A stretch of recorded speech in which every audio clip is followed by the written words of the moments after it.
Hello friends, welcome back to my channel. যারা এখনও আমার চ্যানেলটি সাবস্ক্রাইব করোনি তারা তাড়াতাড়ি সাবস্ক্রাইব করো আর আমার পাশে থাকো। আমি আজকে তোমাদের সঙ্গে এমন একটি রেসিপি শেয়ার করব যেটা ভাত, রুটি যে কোনো কিছুর সঙ্গেই খেতে বেশ লাগবে। আর বসন্তকালে করলা তো এমনিতেই খেতে হয়, তাই না? তাহলে রান্নাটা শুরু করা যাক। আমি এখানে করলা আর বেগুন নিয়েছি।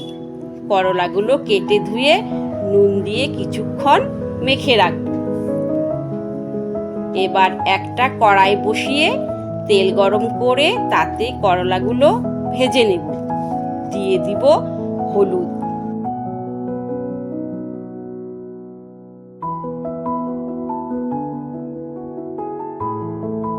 নেড়ে চেড়ে একটু ভালো করে ভেজে নিতে হবে। লালচে হয়ে এসেছে, এখন নামিয়ে নেব।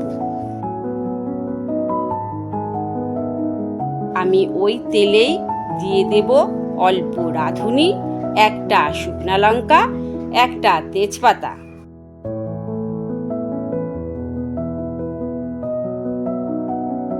এখন দিয়ে দেব কেটে রাখা বেগুন।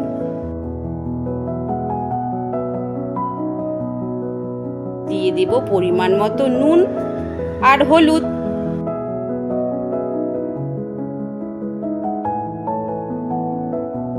নেড়ে চেড়ে আঁচ কমিয়ে ঢেকে দেব। এবার ঢাকনা তুলে নেড়ে চেড়ে আবারও ভেজে নেব। ভাজা হয়ে গেছে, এবার বেটে দেব অল্প রাঁধুনি আর আদা। এতে সামান্য জল অ্যাড করব। নেড়ে চেড়ে দিয়ে দেব ভেজে রাখা করলা।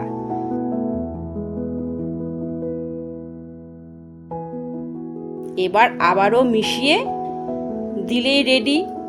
তোমরা চাইলে অল্প চিনি ব্যবহার করতে পারো।